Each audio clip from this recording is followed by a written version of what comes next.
Eurasian টাইমসের একটি অনুসন্ধানী প্রতিবেদনে যেটা দাবি করা হয়েছে, আঙ্কারার এই বর্ধিত বাজেটের একটি উল্লেখযোগ্য অংশ এবং নীতিগত সমর্থন পাচ্ছে বাংলাদেশ জামাতে ইসলাম।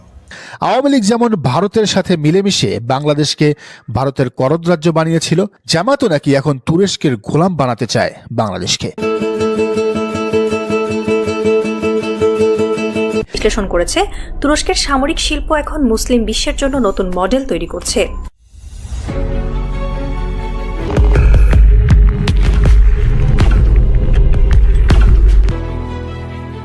আচ্ছা, মুসলিম বিশ্বের নেতৃত্ব কার হাতে? Turkey is poised to become a superpower in the 2030s.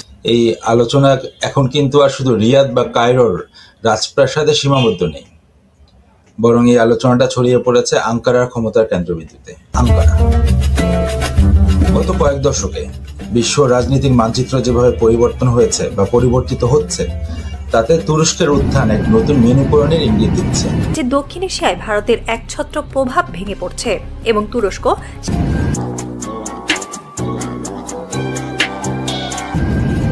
1969 সালে গঠিত ওআইসির সদস্য রাষ্ট্র ছিল 57টি, বাট এই 57টি রাষ্ট্র হলেও কূটনৈতিক তৎপরতায় তুরস্ক এখন নিজেকে এক অনন্য উচ্চতায় নিয়ে গেছে।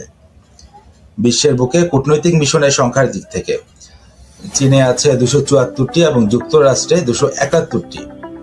মিশনের পরেই 252টি মিশন নিয়ে তৃতীয় অবস্থানে উঠে এসেছে তুরস্ক। রিসেপ তাইয়েপ এরদোগানের 2002 সালে ক্ষমতায় আসার পর গত প্রায় 23 বছরে তুরস্ককে মুসলিম বিশ্বের এক অঘোষিত শক্তি কেন্দ্রে পরিণত করেছেন।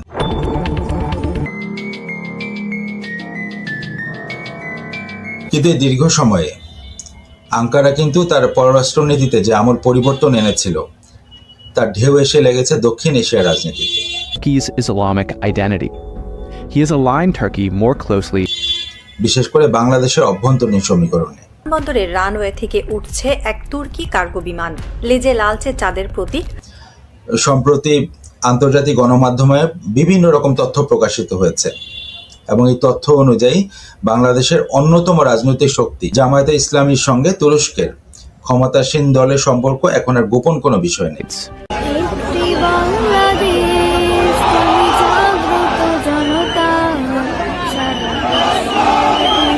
And will reverberate into the 2030s. কিন্তু তুরস্কের এই প্রভাব বিস্তারের মূল চাবিকাঠি হিসেবে কাজ করছে ইত্তেহাদ ইসলাম বা মুসলিম ঐক্যের ধারণা।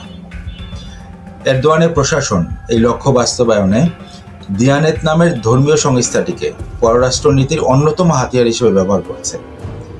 আর এই সংস্থাটির গুরুত্ব কতটা বেড়েছে তা বোঝা যায় এর বাজেট বরাদ্দর দিকে তাকালে। 2023 সালের দিয়ানেতের বাজেট 1 লাফে 3 গুণ বেড়ে যায়। 3 গুণ বেড়ে এটা হয় $318 কোটি করা হয়েছে। বিশাল ব্যাপার, যা অনেক দেশের জাতীয় বাজেটের চেয়েও বেশি। আর এই যে বিপুল পরিমাণ অর্থ শুধুমাত্র ধর্মীয় কাজে ব্যবহার করা হবে তা না, বরং তুরস্কের সফট পাওয়ার বা কূটনৈতিক প্রভাব বিস্তারে ব্যয় করা হচ্ছে। ইউরেশিয়ান টাইমসের একটি অনুসন্ধানী প্রতিবেদনে যেটা দাবি করা হয়েছে, আঙ্কারার এই বর্ধিত বাজেটের একটি উল্লেখযোগ্য অংশ এবং নীতিগত সমর্থন পাচ্ছে বাংলাদেশ জামাতে ইসলাম। আর এই প্রতিবেদনের তথ্য মতে এরদোয়ানের একিপি সরকার এবং দিয়ানেত সম্মিলিতভাবে জামায়াতকে শুধু নৈতিক সমর্থনই দিচ্ছে না, বরং বড় ধরনের আর্থিক ও কারিগরি সহায়তা প্রদান করছে।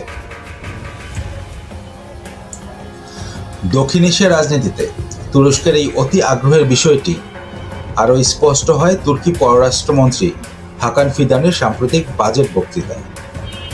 তিনি ভারতের সঙ্গে পাকিস্তানের কাশ্মীর ইস্যুতে সমঝোতার উপর জোর দেন এবং আন্তর্জাতিক আইন মেনে সমস্যার সমাধানের আহ্বান জানান। এবং এর আগে জাতিসংঘ যেটা করেছিল, জাতিসংঘ সাধারণ পরিষদের অধিবেশনেও প্রেসিডেন্ট এরদোয়ান ভারতের কাশ্মীর নীতি এবং সেখানে মুসলমানদের অবস্থার তীব্র সমালোচনা করেছে।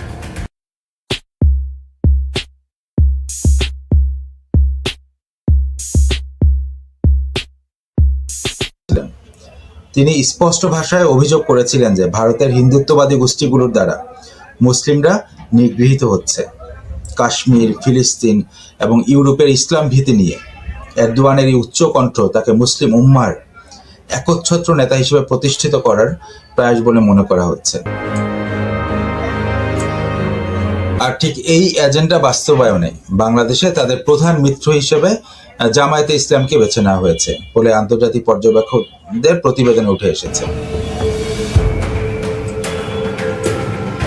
ইউরেশিয়ান টাইমস তাদের প্রতিবেদনে আরও একটি চাঞ্চল্যকর তথ্য সামনে এনেছে, যেটা হচ্ছে চলতি বছরের জুলাই মাসে এরদোয়ানের অত্যন্ত ঘনিষ্ঠ মিত্র উচ্চপদস্থ প্রতিনিধিরা বাংলাদেশ সফর করে গেছেন।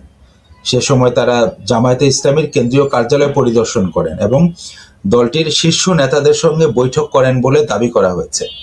আর শুধু বৈঠক বা রাজনৈতিক আলাপচারিতাই নয়, সহযোগিতার ক্ষেত্রটি আরও গভীরে বিস্তৃত।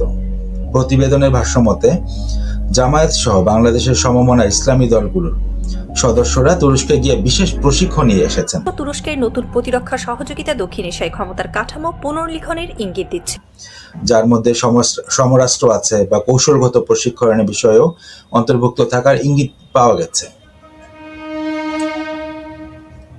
আর তুরস্কের মাটিতে বসে এই ধরনের প্রশিক্ষণ গ্রহণ এবং পরবর্তী সময়ে দেশে ফিরে সাংগঠনিক কাজে তার প্রয়োগ বিষয়টি বাংলাদেশের ভবিষ্যৎ যে রাজনীতি, বাংলাদেশের ভবিষ্যৎ রাজনীতির জন্য অত্যন্ত তাৎপর্যপূর্ণ।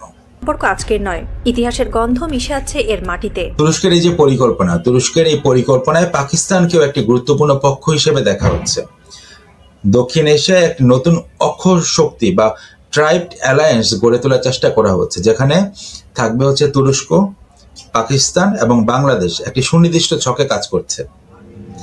ইউরেশিয়ান টাইমসের প্রতিবেদনে এই সম্পর্কের রসায়নটি চমৎকারভাবে ব্যাখ্যা করা হয়েছে। তাদের মতে এই অক্ষশক্তির মধ্যে পাকিস্তান অপারেশনাল কোর বা সামরিক ও গোয়েন্দা সহায়তার দিকটি দেখভাল করছে। অন্যদিকে বাংলাদেশ জামায়াতে ইসলামী এই অঞ্চলের জন্য প্রয়োজনীয় দর্শনগত ভিত্তি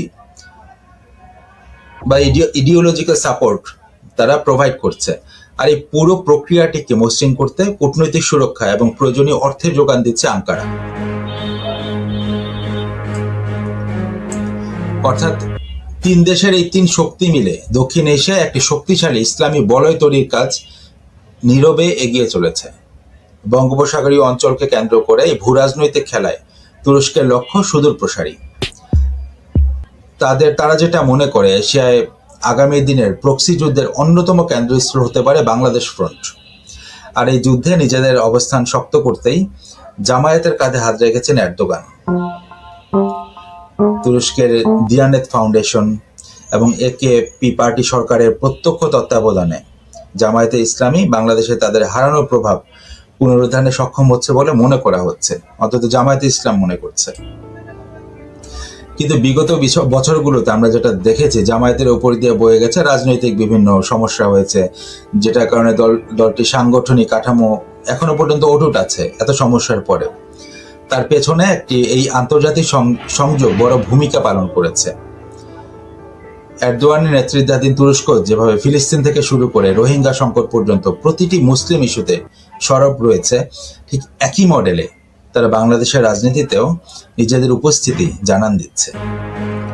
আর তুরস্কের এই পররাষ্ট্রনীতির আরেকটি দিক হলো পশ্চিমা বা ভারতীয় প্রভাব বলয় থেকে বাংলাদেশকে বের করে আনা। আঙ্কারা চাইছে মুসলিম সংখ্যাগরিষ্ঠ দেশ হিসেবে বাংলাদেশ যেন তাদের নেতৃত্বাধীন ব্লকে সক্রিয় থাকে। এ কারণেই তারা জামায়াতে ইসলামীর মতো দলকে বেছে নিয়েছে, যাদের সঙ্গে একেপি পার্টির আদর্শিক মিল রয়েছে। দিয়ানেতের মাধ্যমে মসজিদ নির্মাণ, ইমাম প্রশিক্ষণ এবং ধর্মীয় শিক্ষার আড়ালে যে জনসংযোগ চলছে তা মূলত রাজনৈতিক ভিত্তি মজবুত করারই একটি দীর্ঘমেয়াদী পরিকল্পনা। ইউরেশিয়ান টাইমসের প্রতিবেদনে যদি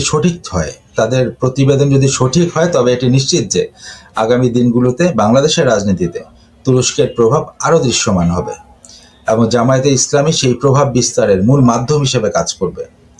মুসলিম বিশ্বের নেতৃত্ব দখলের লড়াইয়ে এরদোয়ানের এই লুক ইস্ট বা পূর্বমুখী নীতি দক্ষিণ এশিয়ার ভূ রাজনৈতিক বড় ধরনের পরিবর্তনের আভাস দিচ্ছে, যেখানে ঢাকার ভূমিকা হবে অত্যন্ত গুরুত্বপূর্ণ।